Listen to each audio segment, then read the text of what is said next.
Welcome, Adina. Thank you so much for joining today. It's a pleasure to have you. Thank thank you for having me. Yeah, we have so much in common, so many traits in common. And among them that I loved in your book is that I think we're both kids with big questions about the world. Can you tell me a little bit more about how you came to the place where you are today? Sure, I think questions had a lot to do with it, so I Right. really identify with that. Sure, I can tell you just a little bit about my upbringing. I feel very lucky to have grown up with my mom, Pat B. Allen, who's, as you heard in the book, a well-known leader in the field of art therapy. But because of that, her art studio was the biggest room in our house growing up. I grew up in a very sort of suburban, normal town outside Chicago, with very manicured lawns and everything organized and set. Yes. Yep. Um, but then the studio was this like wild, open, colorful, inviting, a little bit scary, all of the things kind of place where you, and it wasn't even as a parent, I think about this, I'm not even able to create this kind of space for my kids, but it wasn't a space of like, let me bring you in here and lead you through an exercise or teach you a thing. It was like, my mom was, I'm going to go in here and be in here making my art, and you are welcome alongside me to be on that journey making your own art. Mhm. And so I could was both invited into that space to be with all the materials there, but also to be alongside her creative energy. And I think that's really what I gained and learned from. And when I look back on the problems and questions I had, some of them were big existential questions about life and death and the universe and the origins, and some were like the smaller, adolescent questions about friendships and what should I do next and which whatever program should I choose, the smaller things in my life. But I was really invited by my mom into this process of art making as a way to, as a place to bring those questions and as a way to get answers from places in myself that I couldn't access any other way. Hmm. So it was both a place to touch in on the existential, big spirit, the all that connects us and holds us, and into the like, what should I actually do about this next thing that I'm struggling with, that my intellectual mind keeps wrestling with and making the plus side and the minus side of the list, but I can't come to a resolution. And I think that experience has really informed the rest of my life and my work. Hmm. You described in the book that your mom would ask you when you were trying to make a decision. She said, well, have you made art about it? And I love that you've discovered two profound truths from that inquiry. Can you share that? Yeah, the two truths were, one, that art making is a way to discover the answers that exist within inside of ourselves, and that we don't have to be a trained artist to do that, that it's a process that's open and there for all of us, and that those answers exist inside all of us, that we don't have to always, not that experts or authority figures or parents aren't important figures in our life that we can get advice from, but that ultimately we have to go inside ourselves and find what those answers and what those truths are, and that art making is a way to discover those. Right. Do you feel like as a society that we've gotten far away from that notion? I know most people that I work with, they seek a large swath of their answers in the external. Do you find that as well?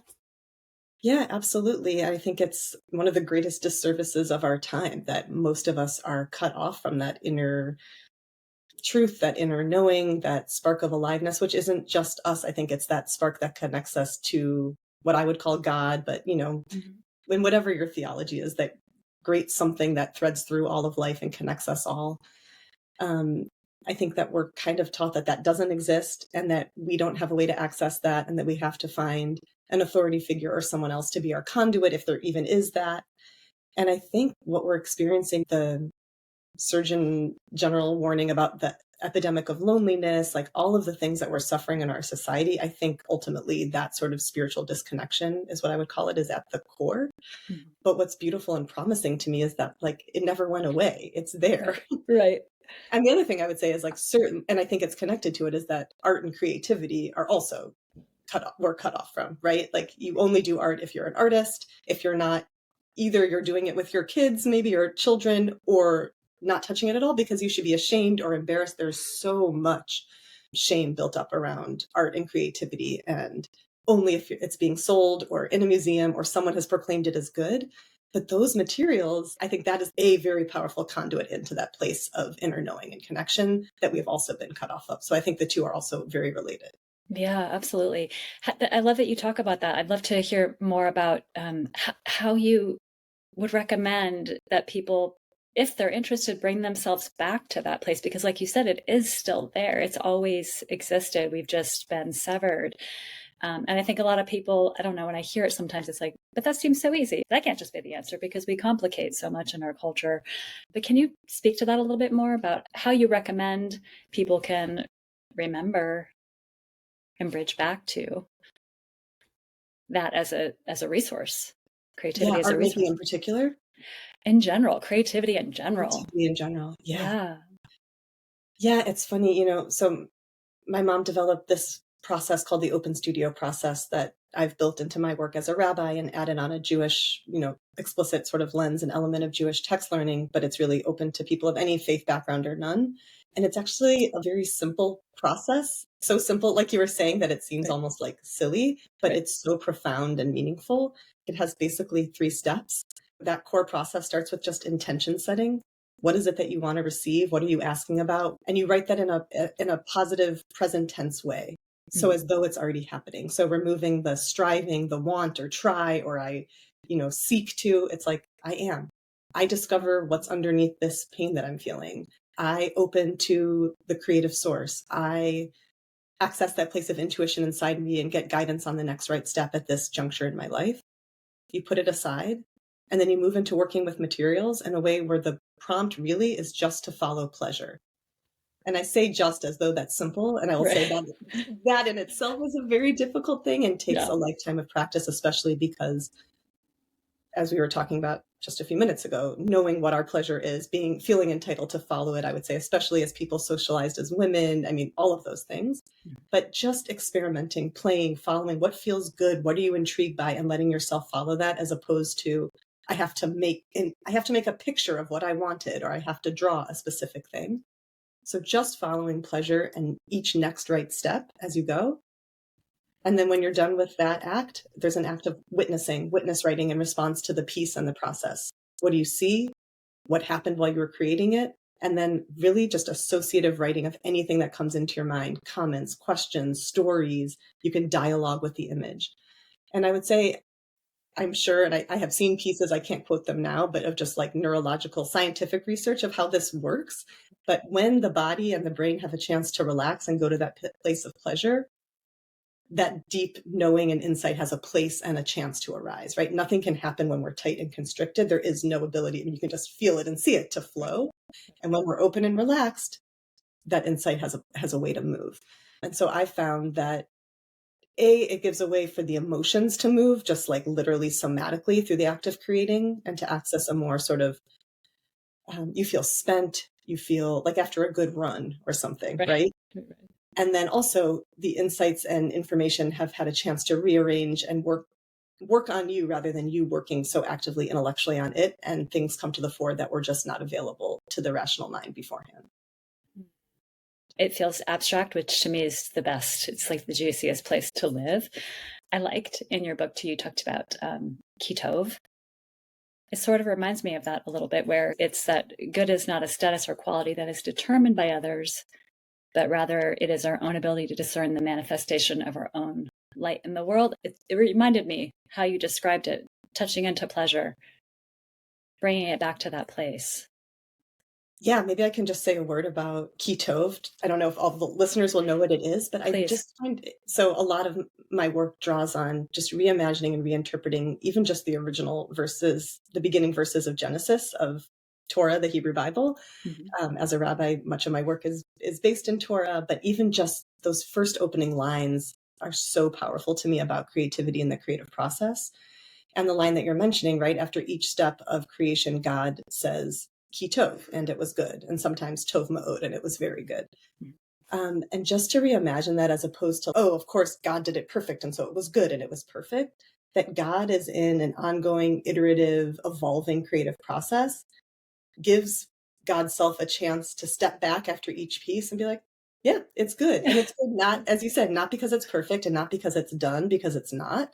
There's another step after each of those ketovs, Right. but it's good in that we have to give ourselves a chance, A, to get perspective, B, to appreciate the creativity that's come out of us, um, And that, again, it doesn't mean it's final or perfect. It just means it's good because it came through. And now we get to see what is needed next.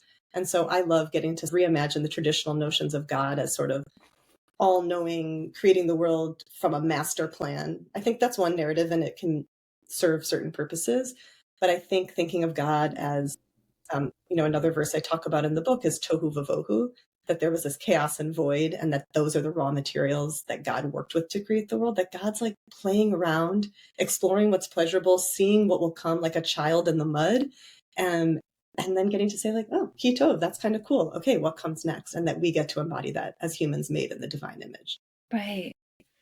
Yeah, the chaos piece. I think a lot of people, they're afraid of that in many ways because it seems as if something is wrong. Yeah, absolutely. And I would say there's a beautiful book by a professor, Catherine Keller, called Face of the Deep, which helped open up a lot of my thinking around this.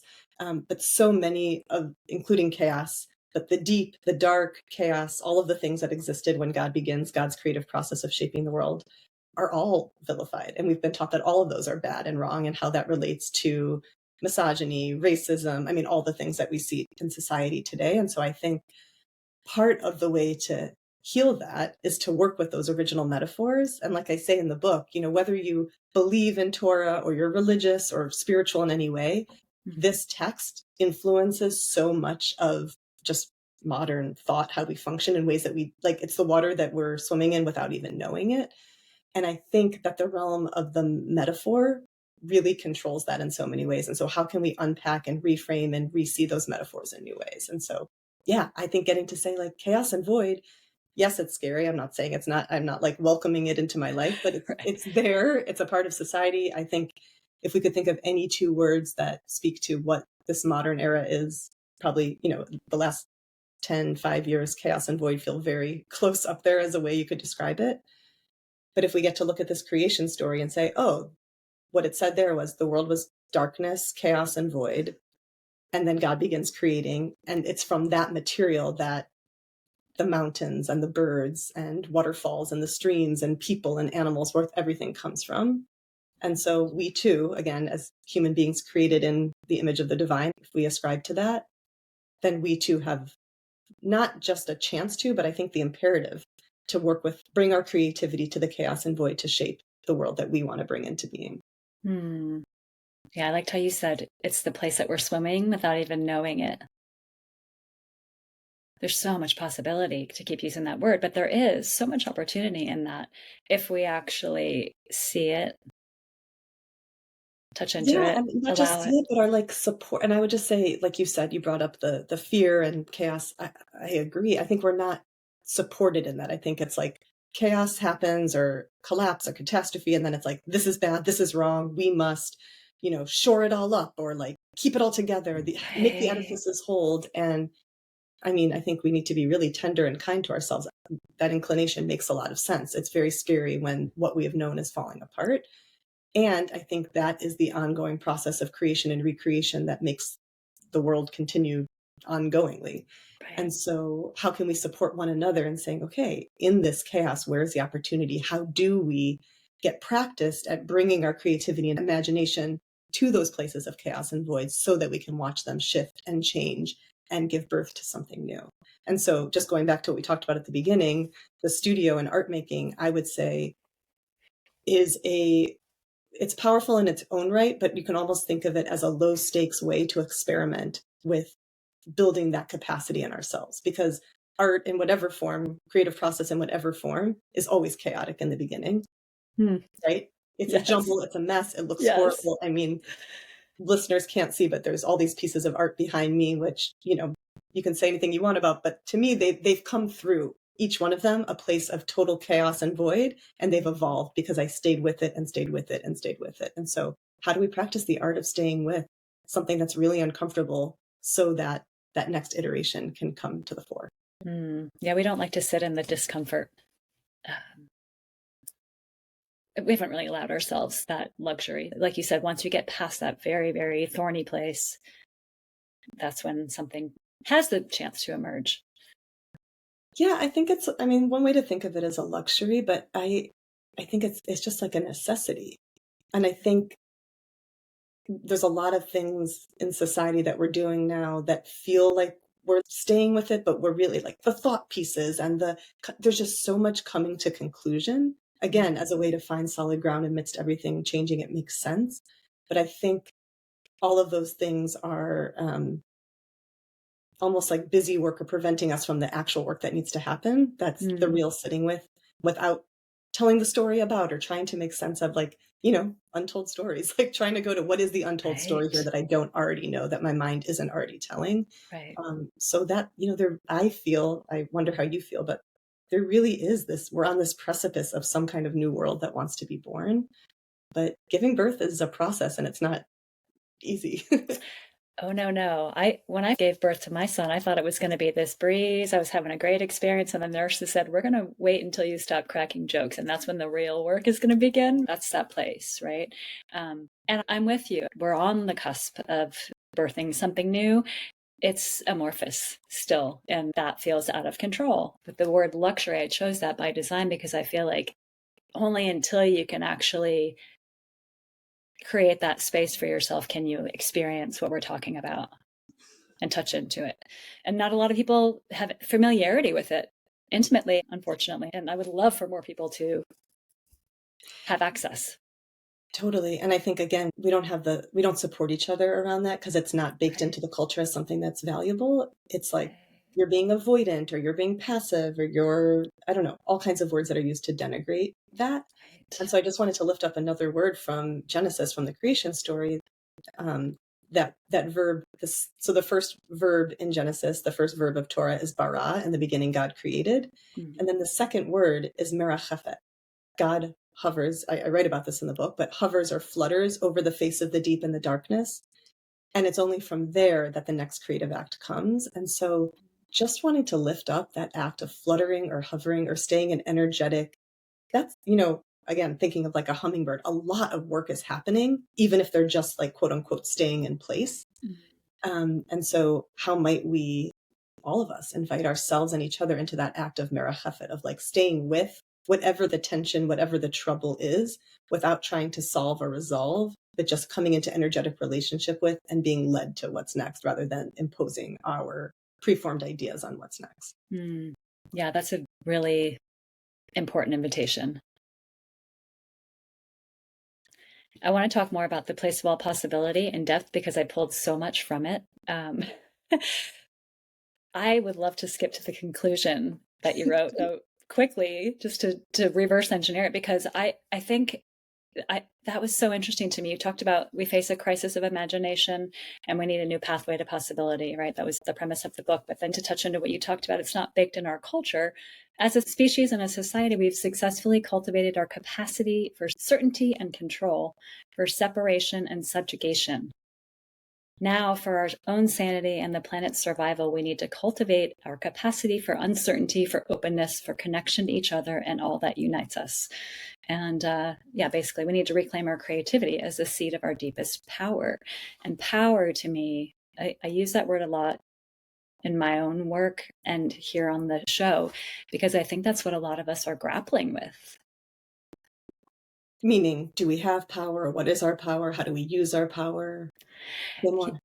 Yeah. Do we continue to allow a power over paradigm to exist in our world? How do we reclaim it? You're giving us a really lovely path back. Yeah, and I would say I'm not perfect in it. I'm practicing this every day, but I think a lot of the times or many of us are focusing our power on something out there. How do we change that thing out there? That person in leadership or that horrible system, all those things are true. And for so much of it, it has a root in ourselves and in our own lives. And Right. so, how do it's both harder, but also easier to look out there. And so for me, this creative process is a way of staying with the tension of the really uncomfortable part that isn't about blaming someone else or taking down some outside thing, but how do I like take down and dismantle that piece that exists within me and confront that and befriend it and understand it. And so again, creative process as a way to be with the discomfort of that in a way that can still bring pleasure of color, of pigment, of the sensation of creating while being with the trouble of that discomfort. Mm. That is the work, right? To find that truth, the truth within, and allow that to be something that is okay, regardless of how uncomfortable and how heartbreaking it might be. We all have to face it, though, in order to get to where we want to be collectively, in my opinion. 100%. And I love that on your podcast, you talk and focus about the unseen. I I think we tend to focus so much in our society on what's seen, what's quote unquote provable, knowable. And again, that's where spirituality leaves, God leaves, creativity, imagination, all these things that we can't prove or show. And again, I'm also a scientist. I love science, but Right? there are other ways of knowing. Um, Mm. and I grew up with a mom that was Art is a Way of Knowing was the title of her first book. And so growing up with that as a motto, but Okay. there's so much that is true that can't be quote unquote proved or seen in sort of a rational empirical way. And I think that connection between the work we do on ourselves impacting and having a relationship to what happens in the broader world. There's a text in Jewish tradition that says, Adam Olam Katan, Olam Adam Gadol, that a human is a microcosm of the world and the world is a macrocosm of the human being. Mm. And the two are, there is not a separation between the two, right? We're all kind of like nodes on this greater thing. And the only work I think we truly can do um, is here. And I think it does have that shift. I think we just don't trust that. It feels too small. It feels too myopic. It feels self-centered. It feels avoidant or all those things. And I don't think that's true. I think huge shifts can happen by doing that work on the self, and that doing the work out there has to be in tandem with the inner work. Mm. The unseen is really difficult for the way our culture has evolved. A lot of people, they want the scientific data, even the terminology of trust the science that's been going on for so many years. It's a very small portion of reality. Totally. Yeah. And I can just share a quick story. Before I became a rabbi, I was really focused on environmental studies and wanting to save the world and save the planet. And I was a scuba diver and I did research on juvenile coral populations Mm. between 15 feet and down and 100 feet below in the ocean. And we were trying to do this baseline data survey in the Turks and Caicos Island of the health and habitat of juvenile corals so that we could show before tourism came there, what did it look like? So we can show basically, as we know it's going to get destroyed, what it looks like after and prove that it'd been destroyed. And as we're doing this, I'm just reading paper after paper. And this is back when I was in college decades ago, but that had already been written about all these things. Right. And so just to see these scientific, it's necessary, it's important information, but that alone is not going to quote unquote save us or save the world. That information isn't like hitting, it's not resonating, it's not shifting. There's like a deep cavernous sort of like void that isn't being touched on, where none of that information has a place to like land or change us. So basically what I feel like happens now is we take in horrible story after horrible story and we're like, well, either I can numb myself or I can just be completely flattened by this and not want to get out of bed, which both of those responses make total sense to me because it's so overwhelming. And I think if we don't have a connection to the realm of the unseen, imagination, creativity, spirit, that sort of ongoing source of generativity and vitality, then how could we possibly make our way through with so much devastation in our faces all the time? To your point earlier about trying to connect and tether to something that's stable, we're good at absorbing narrative and having that be truth instead of questioning and saying, that could be a percentage of it. But then there's this whole other capacity that is not in the rational mind. Yeah.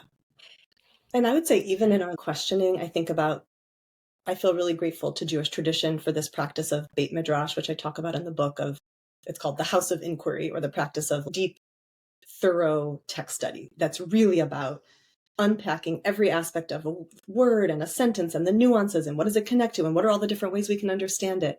And I really value that sort of intellectual rigor and that process of deconstructing things and finding all the hidden meaning and potential ways of interpreting and certainly of holding many interpretations alongside one another, which is something I really value about Jewish tradition that I think Hmm. uh, just more broadly as a society would be a really helpful Right. tool for now, and within Jewish tradition as well, is something that could be much more lifted up and centered.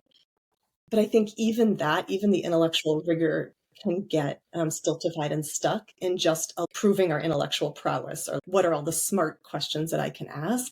And so for me, bringing together that rigor and intellectual inquiry from Jewish tradition with this creative process of my mom's, of the open studio process and creating the Jewish studio process, to me is about bringing that intellectual inquiry alongside the intuitive, imaginative, creative, and sort of reweaving those two DNA strands of who we are as human beings and bringing those two processes together. And I think in any way that we can do that in our lives is really important and needed right now. I think so much has gotten bifurcated and separated over the last however many 100 years. And I think what's being asked of us now is to, like, okay, now we understand all those composite parts. How do we start to reintegrate them back into a greater whole? And so what happens when our intellectual, what is truth and what is this, isn't just coming from a sort of, I don't know, a smart ass place of like, well, what is that? And, I think Right, you can right, ask right, things with a different tenor and a different intention, right. but it's coming from that isn't sitting right with me. Okay, let me check in. Okay, what question is really arising that feels needed and necessary and generative?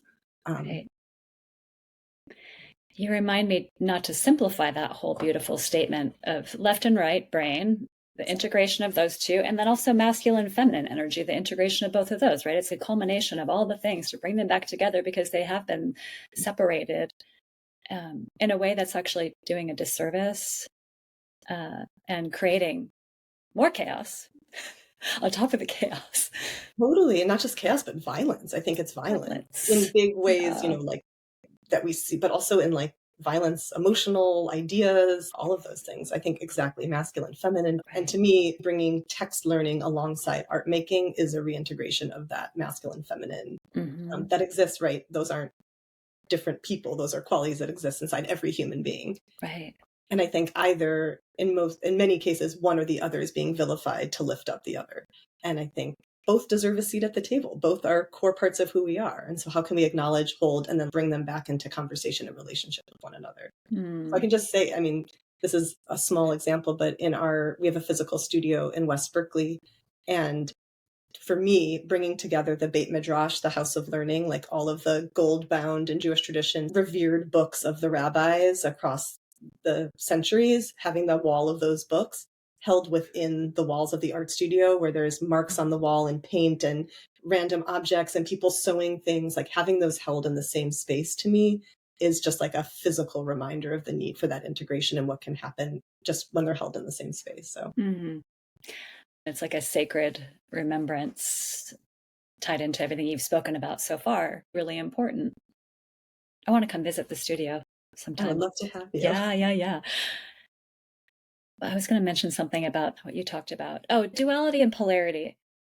We've gotten so accustomed to that way of looking at everything in the world. Um, not working. To put it simply, yeah, I Yeah. think you just boil it down to that. Yeah. Yeah, I fully agree. And I've been listening a lot to Michael Mead, who's a mythologist. He has a podcast called Living Myth, which I've found really helpful during this time. But again, to go back to the realm of myth, I just think is really important as opposed to down into the muck of the actual characters at play, because I think what's happening really is more on the level of the mythic of what we're experiencing. Mm-hmm. And he talks a lot about when a polarity arises in a society, what it is asking for is us to hold those two sides of the polarity. So the third thing, as Goethe talks about, the third thing can be born through the middle. And if we're not able to hold those sides of the polarity and we collapse into one or the other, the left or the right or the whatever, that thing can't come through that is trying to be born. And so just going back to what we talked about at the beginning with Merachefet, with the fluttering or hovering, the staying with the trouble, as Bayo Komolafe and others use that phrase a lot. I think that is exactly what's being asked for, even though it seems completely counterintuitive if you read the news of what we should be doing right now. But yeah, there is a piece of truth in any polarity. There's a piece of truth, and they're mirrors of each other. I've really certainly been seeing that recently. On the extremes, they're really mirroring one another. I think we've just been through too many phases like our joy when Obama won, and like the huge disappointment, not just disappointment, but like fear and all of the things of people who did not want him to win, right? And now with Trump winning, I think the opposite is true. So it can't be about one side wins and the other loses, or the other side wins and the others lose. But like, I don't know. Again, deeply uncomfortable, and it's deeply scary. And I don't know. I know that I don't have the answer, but I think what I do know is that each and every one of us are a conduit to the greater knowing, to God, to the divine, to the sacred creative source. And if each of us in our own way in our own lives are able to hold whatever tension of polarity we're able to hold, some piece of the truth will be able to come through each of us, which will lead to, the truth that's needed for all of us. Hmm. It also brings up, when you're talking about that, the unfortunate perception that like we talked about earlier, the external, internal, needing the savior, like, oh, this one person is going to resolve or crush everything in my reality. Oh, that's a dangerous notion. Yeah, 100%. I think I feel buoyed a lot by scripture and just by ancient texts and being able to find roots of things that I feel now in those texts. And I think a lot about this story of revelation on Sinai, that God, this midrash says, was a picture that was like viewable from all angles, that we all were able to see a piece of it, and that everyone was there. And so I think, like, yes, Moses was obviously a powerful, special person who was able to, have this direct, unmediated relationship with God, but really revelation happened and all of us were able to see, but all of us were able to see from the particular vantage point that we stood at or sat at or viewed at. Right. And so really everyone is needed for the full picture to come into view. Right. I asked a guest recently about what we're not seeing, and his response was great. He said, I don't know if I can answer that for anybody else but me. And that's truly what it is, right? It's like you said, we all have to have our own lens to be able to bring the whole thing into view. And then ways to cross pollinate and share with one another with humility and openness, because Right. I think even if it is like, oh, I think it's that even that has become so individualistic of like, well, I have my own vantage point or my own truth. And yes, but that truth is just a slice of the greater truth that needs to be shared and held and brought into the greater context. And I'll just say something that has been really powerful for me when I lead workshops in the Jewish studio process, and getting to be alongside, let's say, 100 other people all around the world doing this process, inquiring into a particular idea and tension that's live for them, and then making art in parallel process with one another. Mm. It's so powerful, because I think so often we're taking our issues, our struggles, our discomforts, we bring them to a therapist, which is wonderful and important. But we're behind a closed door with one other person. And our problems, our issues, our struggles are not just solely individual and personal. I mean, first of all, they're across our lineage, but they're also, a part of a greater struggle that's happening. And so it's not that I need to hold yours for you or know exactly what it is or help you process that, but just to be alongside one another in parallel process, knowing that each of us are doing the work we need to do and that we're held together, to me is extremely important. And I think the more places we can have to do parallel process with one another, that's something that we know is foundational to children as they're learning to play, right? They don't know how to relate yet. They're just doing parallel process. And I would say, I think to quote unquote fight the loneliness epidemic and all of those things, there's just so much emphasis on community. But I think in a way that we're actually not quite ready for. It's like, let's have dialogue, let's have conversation, Right. let's talk across difference. And again, it's not that those things are wrong, but I don't know that many of us have built the foundational skills that are needed for that to actually be productive and useful. And I think parallel process is a way of just being alongside one another, sharing energy, but not having to necessarily interact or, so. You're right. I don't think we're ready. We've gotten so far down the line in a state of trauma to be able to have those deep conversations that will actually shift the paradigm.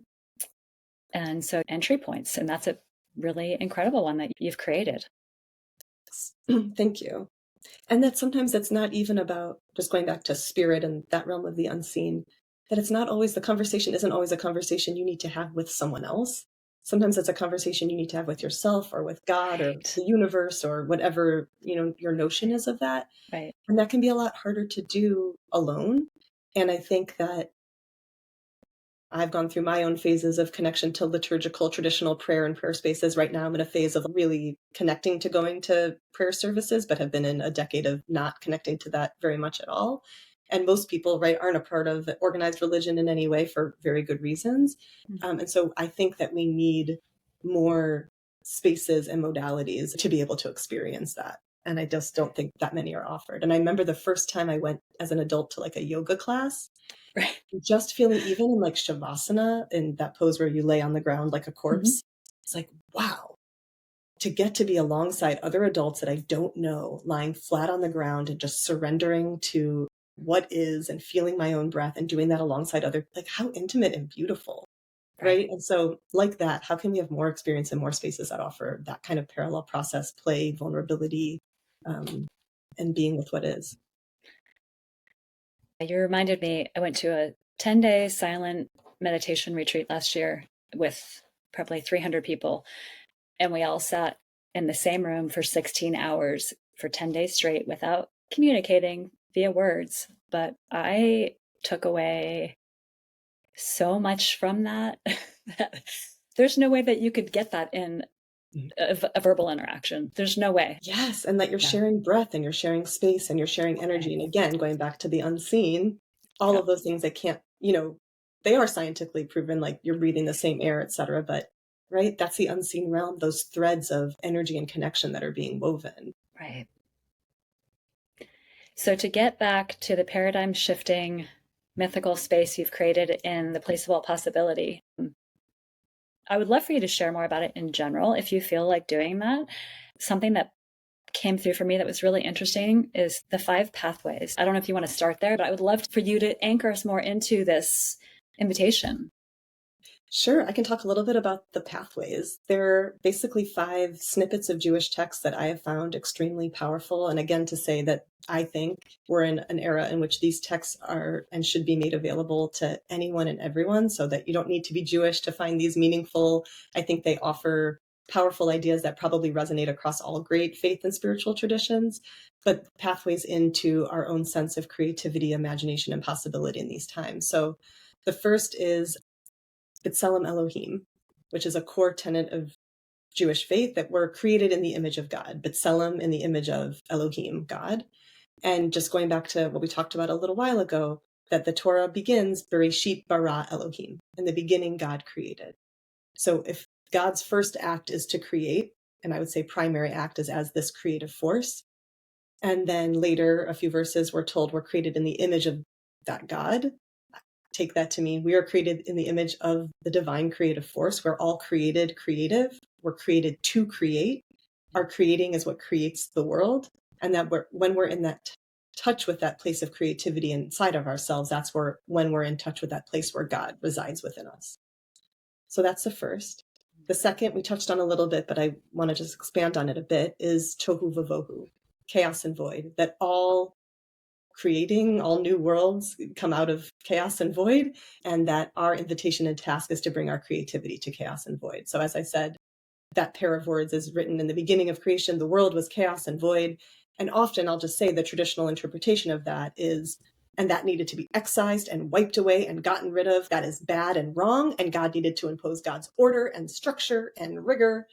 And again, we can hold that interpretation and it may be useful at some times, but what feels generative to me at this time is to say chaos and void were the beautiful, generative, raw materials alongside darkness and depths and the waters. Again, all feminine, all things that are Right. terms. Yeah. And that God brought God's creativity to those elements, co-created with them, as opposed to imposing God's will upon them to create the world that was then born. And that, again, as created in God's image, we all have the invitation and the imperative, the opportunity to do the same thing with the chaos and void that exists both outside and inside of us, which are mirrors of one another. The third is Lech Lecha, which is the call to Abraham and Sarah to go forth from your parents' house, from the land that you've known, into the land that I will show you, and you will be a blessing. Just taking that very simple phrase, Lech Lecha, Lech me is the imperative go, But many commentators across the generations have focused on the lecha, that second word, which means to you or for you, and have said, well, why? That didn't need to be there. It could have just said lech, go forth. Mm-hmm. And so holding that a going out, lech, has to also be a lecha, a going into oneself.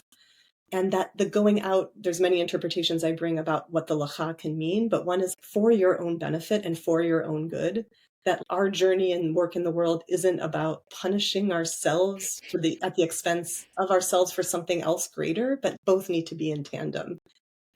So lech lecha, and that creative process is our tool for this journey of both hearing and attuning ourselves to that call, that at any moment in our life, right, Abraham and Sarah they couldn't have children. They'd already settled in Haran, that says they had kind of settled in their lives. And that's when they hear God's call.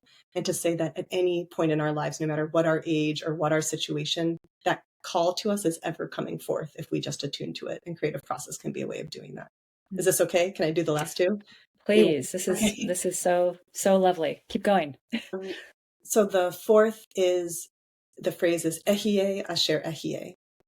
So in Torah, there are many, many names for God, and I think each are applicable and useful at different moments. But this, I think, is probably the quintessential name of God that I found most powerful and enduring. It means I will be that which I will be. And it's how God self-identifies to Moses when Moses encounters God at the burning bush, famously. And God says, you're going to lead the people of Israel from the narrow straits to freedom.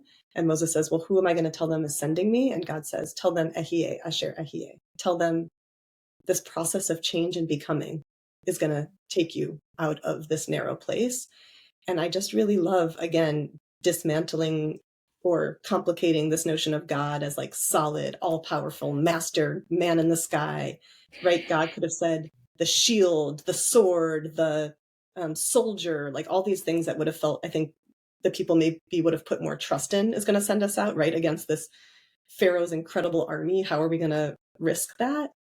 But instead, God says the force of change and transformation, the force of becoming is going to take you out. And I think that is a powerful teaching for all of us, in which whatever narrow place collectively or individually we're in our lives, that there is a force of transformation in the world that can take us out from there if we choose to reach towards it, and that it's always reaching towards us. And then the final one is actually from a later text. Those were all from the Hebrew Bible. The last text is from the Mishnah, which is the earliest compendium of rabbinic commentary. And it's a teaching actually about how to relate to Torah that I think can be applicable to everything in our life. It says, hafoch ba v'hafoch ba dekula ba, turn it and turn it, for everything is in it. So again, that's written about Torah, that you're meant to turn it and turn it, going back to that, see it from all angles, as we talked about before. But taking that, as we were saying, what is truth? Question asking, who am I? What is this thing? What is this newspaper headline across from me and how the story is being told? Who is this human being across from me that I think I know? Right? Turn it and turn it, for everything is in it. This issue, this person, this idea, this identity. And how creative process is a way to literally turn and turn something and get practiced in the art of turning and turning. So those are the 5 pathways. They're not, I think there's probably many, many more, but those are ones that have become really core to my work. And yeah, I hope can be helpful to people at this time in which there's so much uncertainty and so much to be scared about, but also there's so much possibility. 2 things come to me when you talk about that. There's so much richness in there. First of all, it's like, ooh, I could take each one of those and play with that for years. There's a lot of work to be done in there. That's really exciting. And I think you mentioned this in the book too. It reminds me of beginner's mind, right? Like just seeing it anew again and again. And then there's a lot of wonder in all 5 to me. Totally. And a lot of what you thought it wasn't, it's not, but it's actually something much more beautiful and magical than it originally seemed, right? Right. The chaos and void isn't what you thought. It isn't this bad, horrible only thing. It's actually the seed of all possibility and generativity. Yes. And that brings me to something that I think is really interesting from the book, if I can shift gears a bit. Of course. You talked about the wilderness. Mm-hmm. Hefker, is that how you pronounce that? Translated as ownerless, correct? That's something to the 5 pathways. It feels like a lot of us are maybe stuck in, entrenched in, held within. To whom have I become beholden? was one of the inquiries. What has domesticated, quote unquote, me, and where has my wilderness been tamed? What ideas dominate my thinking? And then what habits foreclose new ways of seeing, feeling, or being, which is the invitation. And you mentioned, there's a quote I'll just read quickly. In making ourselves Hefker, we are renouncing or disentangling ourselves from whatever ownership has claimed us, advertising, dogma, ideology, our own self-conception, and returning to a state of freedom and openness. Liberation, really. Totally. Can I say a word about that? Please. Yeah, I would Yeah, love just to to say a say, lot of words about that. I loved hearing you read that, and I would love to hear what else, that idea of the wilderness evokes for you. And to say, I mean, I just love being delighted by these ideas that I find in tradition. And again, saying these are found alongside lots of ideas that don't feel liberating and helpful. So I think it's about like discerning which are the things that are needed for me and are needed at this time. And it's not everything, but this teaching that for one to acquire, it says the wisdom and the Torah. So however we want to understand that, but like wisdom, intuition, internal knowing, God, whatever words we want to put in there that make sense for us. One must make themselves, as you said, ownerless like the wilderness, hefker, like free and open. And I also just love that it ties and roots us back to nature. And to say in the Torah itself, in the Hebrew Bible, the majority of the story takes place in the wilderness, right? It's a place that we all want to avoid in some ways because it's the unknown, but it's actually where the majority of the story takes place. There's the beginning and then there's never reaching the promised land. And so I think our task is really to become adept at, stargazing and course navigating and learning from the animals and the plants, whatever the metaphor is of the wilderness all around us, and learning to befriend it because that's where our lives take place. What do you say to someone who hears that and has a response of, like, again, it can't be that simple. If I could just stargate, that's not going to solve all the world's violence and war and all that. That's right. And I'm sure you get this. Oh, yeah. Well, how do you respond to that? Well, I would say stargazing is hugely important and I should do it more. Right. But making oneself, right, that's like a conduit to this task of making oneself ownerless like the wilderness. And again, it's seemingly simple, but incredibly complicated. How do we disentangle ourselves from all the things that have a hold on what we ascribe to, how we view the world, right? Like, what are the practices we have? What's at risk to do that? What has to be let go of? What do we have to allow to die as an idea, as an identity? It's very hard. It's very complicated. I think we need ritual. We need support. We need art. We need a sense that there's something, that there's a reason to do it, right? So I wouldn't say like, oh, you just go outside and stargaze, right? That seems like a dismissive but it's like, how do we dismantle all the things that have taken a hold of, our imagination and start to get ourselves free? Yeah, the let But that go. process can be hard, but it can also be joyous, right? Because I Yeah. think there's so much blocked and stuck energy in those places. And so when we begin to just take apart one, at least in my experience, one little layer, it's like, wow, this like wellspring starts to come forth. And again, that I use that image in the book, but that there's this ever flowing wellspring that's there, that maybe there's been debris and things built up over time, but it has never stopped flowing. Sometimes when I've done that work, when you talked about the letting go of dying of identity and known ways of being, I think one thing that we have to realize is going to be part of it is grief. And that's to your point of the ritual, the support, the art, because that is part of the bridge to all of the beauty that you've mentioned. Do you have any comments on that? I mean, I totally understand that. But I think the greater grief and loss is when we don't let it in, right? Because all of that energy just can't move and it just builds up and it toxifies in us in all different kinds of ways.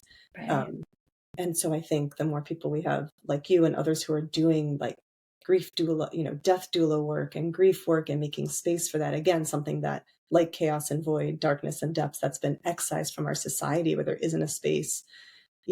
Ritual is largely gone unless people have a religious affiliation or some other spiritual path, right? It's so hard to hold it. But Rabbi Alan Liu, who was a great rabbi who passed away, but he wrote about the pleasure and joy in grief, that it's feelings fully felt, that's what pleasure is allowing feelings to be fully felt. So you can try to block them and excise them, but everyone knows it doesn't go away. If you don't No. bring up someone's loss to them, it's not like they've forgotten that it was there and you just reminded them. It's always Right. there, ever present. Anyone who's experienced grief knows that. Right. And so how can we let the feeling, let the energy move so that we get the vitality that really is waiting for us on the other side? A lot of the clients I work with, they claim that they're very good at compartmentalizing, to your point. And that can be true. But like you said, it's not like it just disappears and dissolves. It's still operating in the layers below the surface, and at any point can just be like, I'm ready to be felt now. Let's do this. Yeah. Yeah, and I think just to say, I think compartmentalizing, I think in some ways those things are necessary and helpful and adaptive. But and to say we need constraints, right? You were talking about your meditation experience earlier. There are very clear constraints in a meditation, like you're not going to speak. There's rules that you follow, right? And that is what allows that powerful spiritual experience to occur. Same within my process. We have very clear rules of the studio. One is the no comment rule. So again, for your clients and thinking about these leaders, yeah, it's not proper or appropriate to let your grief overflow and spill everywhere in the middle of a board meeting or whatever.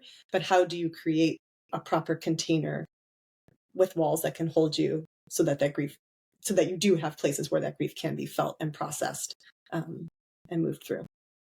Maybe it should be appropriate to have it release in the board meeting and have everyone around you be like, let me give you the biggest hug. Let's do this together. No, whole different world. We keep talking about the word unseen, and I would love if you have a clear articulation. I mean, there's a million things that are unseen right now, but what do you feel is something that is the most important to see? Thanks for that question. I think that for me, that we're held by something that's much bigger than all of us, that connects all of us, that we are all connected. We're not separate atomized beings, but we're part of a greater whole. That there's almost this I can picture sometimes this incredible glittering energetic lines that link us to all other beings. And yeah, to feel that even when we're like alone in our space or, with people who don't make us feel connected, that energetic force field is there and is holding us, and that there is something greater than all of us that we're all connected to and a part of. I like the glittering, energetic lines. I'm gonna, I'm gonna play with that a little bit. You talked about the invitation to excavation. Can you share a little bit more about that? Yeah, I think an invitation to go below the surface. Again, each of us have a surface, a veneer, and yes, it would be beautiful the more we can kind of like peel off those layers and show more of that in broad daylight. But to have spaces and places and tools and communities with which we can go underneath those initial levels, right? And I think about this a lot in the creative process. I think about this a lot with interpreting Torah. There's that first level where, like, yeah, that makes sense. And often for me, especially with the world, I'm like, I'm mad, I'm righteous, I'm angry, I'm Right. indignant, or whatever.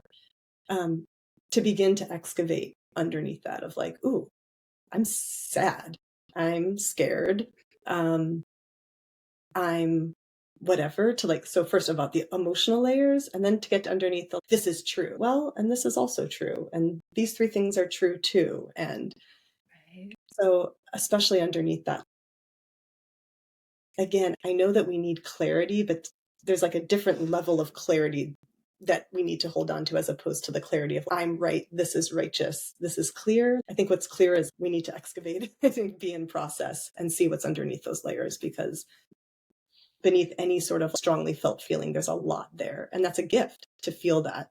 And it's an Right. invitation to know what more is underneath.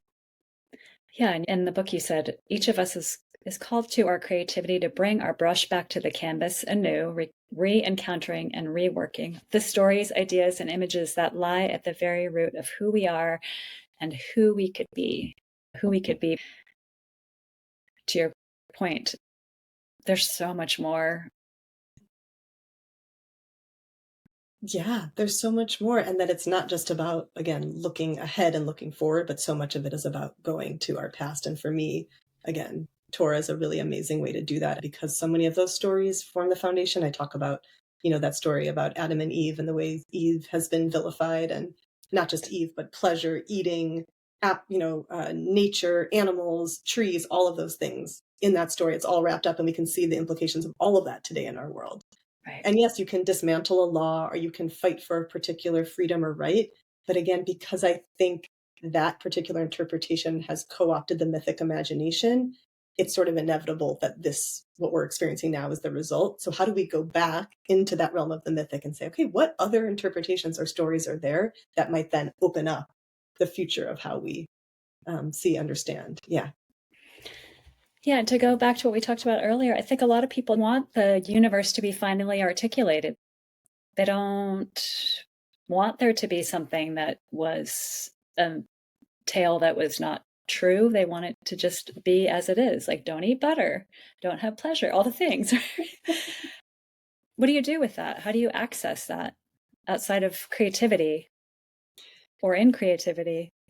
Yeah, I mean, I'm certainly not in a place of trying to force anyone into any particular way. I think people are where they are and they'll get where they need to be when they can get there. All I can say is I found this to be so enlivening and generative, and to be able to say, like, wow, okay, that was a particular interpretation made by a particular man or group of men at a particular time that served a purpose. And I don't need to vilify that. And that read is there for sure, but there's actually more underneath that. And um, I I'm so grateful for that opportunity, and I'm so grateful for the other voices of people that I've read that have opened up new interpretations of Torah for me there, and then how we can apply that today. Like, oh wow, what you're saying actually also makes sense and is true, and to be able to hold multiple truths side by side, like, so I get the need for clarity and stability and something strong, but I think anybody who can look around them and say, like, what I'm doing, what we're doing isn't working. If it's working, great, stay there, keep going. Right. And if something isn't working, okay, what else might we try? And again, like you said earlier, to do that work instead of throwing this stone back over the fence and blaming the person on the other side. Yeah, I think every generation was doing the best that they could with the tools that I think, and I think that we can heal backwards and forwards. So I think that we're not just doing this work on behalf of ourselves or even our, children, either literally or metaphorically, but also there's so much stuck there that I think we're getting to undo for ancestors and for their spirits that I think we can have an effect on now. So Almost every person I've spoken with recently has talked about ancestors, and I love that conversation is more just out there in the open, because I think some people look at that as it's not real, but healing has to occur or else we're not going to get there. totally. Yeah. And I think that also can speak to the loneliness and isolation. There's all this whole other realm of spirit that's there, of everyone who's gone before us. And Right. I think is cheering us on, is free me too, do this on Right. behalf of me, who to me, that helps me feel, yeah, a part of something bigger than just like my family or my community or the people I can see and touch around me right now. Although it feels like there's a lot of chaos and void and confusion right now, we are living in really remarkably beautiful times with tremendous opportunity. Absolutely. I think there's a place for every single person, every voice, every imagination is needed. Right. And that, like, each of us only have to do our part. I think there's like a grandiosity because of, again, the overwhelm of the chaos and void of I must solve everything or I must stop this, or I don't think that's possible. I think with that, there's a lot of grief and a lot of mourning and a lot that can't. But to say that each person has a particular and probably many particular roles to play and is needed in this work, and that Right. times of chaos and rupture are also times of recreation and possibility. I think the two, unfortunately or fortunately, go hand in hand. I think you mentioned in your book, waste becomes wonder. Yeah. Yeah. Yeah. Yeah. If we choose to work with it. But if we just let it pile up in a landfill, either literally or metaphorically, right, it's just going to seep out toxic ooze and wait and wait and wait for who's going to be able to take this and transform it. For a lot of people, not everyone, but that is a word that comes up a lot that I think is important to remember, is that most of us have a choice. Yeah, I think so. And I try to hold that alongside just like a lot of like care and softness for ourselves and for each other. I think we have a choice, and I think we each have a path that we're being led down. I think both things are true. And I think the more we can feel held and supported and loved, the more we can open into the generative choice, as Right. opposed to feeling like scolded and ashamed and we're not doing enough and we're not enough. And so I think, again, when you ask, what do I wish people could see or feel? It's like that you are loved, that you are held, that you're part of a greater whole, that you're not doing this alone, that you are the greater consciousness is transforming itself through your being in this iteration of your life. And it's going to go back and continue to transform. And so do what you can in this lifetime. Grieve what's yours to grieve and celebrate what's yours to celebrate and bring forth what's new that's yours to bring forth what's new and offer it with humility to the greater collective. Yeah. What do you passionately long for personally? Talked a lot about others, but for you, what's there for you? Mm. What do I passionately long for? I think I passionately long. I think it's like I have inklings of little hints of it in my life, and I just long for more of each of those things, like places where more people feel present and real and dropped in. I think more opportunities to be with people where they're holding nuance and complexity with like real generosity of spirit and humility, Mm-hmm. and places and opportunities to bring forth whatever is out there in the ether and that can be sustaining and loving and generative for us now to get to do that together. Yeah. Dropping in. People who are dropped in. Oh, that's a similar longing that I have, and we're getting there. I think there's more and more spaces where I find that to be true. And I would say, just you said, what's real for me. Like, also, I have two young kids. I have an 8-year-old and an 11-year-old, and Mm-hmm. all the things I talk about are probably the hardest to practice there, as I said, in like my own personal and family life. And so Right. I think there's ways I've gotten very adept at doing them publicly or in facilitation work. And then when it's a random Tuesday night and the chaos and void comes in my own family, again, on a very small and, my own life scale, it's a lot harder. And so I long for more integration between what I know to be true and what I practice in this realm to be applied and be able to access that in the unexpected of a Tuesday night when I'm Right. exhausted and with Right. my family. So Uh, more and more integration between the big and the micro and the macro in my own life. I had somebody tell me, my son is now 12. I had someone tell me when he was 2-ish that parenting puts you right on the edge of your spiritual practice daily. And that's so true. There's moments it's like, wow. And I go to him and I say, I don't know why I just did that or said that. I'm sorry. It's like you said, the micro and the Yeah, I would macro say every integration. day is an experience in rupture and repair, which and I'm so grateful that they're willing for the repair and Right. like I have so much humility of just like what it means to raise other human beings, parent, create a household for. Right. But also just to be able to continue to practice that because being human is hard and it's messy and doing that together is hard and messy. And so Right. getting just more adept and practiced at rupture and repair. Right. So, like I told you, I read this book in, I don't know, a day and a half. I just tore through it because it was so lovely to me. Beyond getting a copy of it, where else can people find you, Adina? Thank you so much. That's really generous. Well, the book is available anywhere where people buy books and would love to hear, especially like this community of listeners, people's thoughts and how it resonates, and especially beyond the Jewish world, how any of these practices or texts relate to people's lives.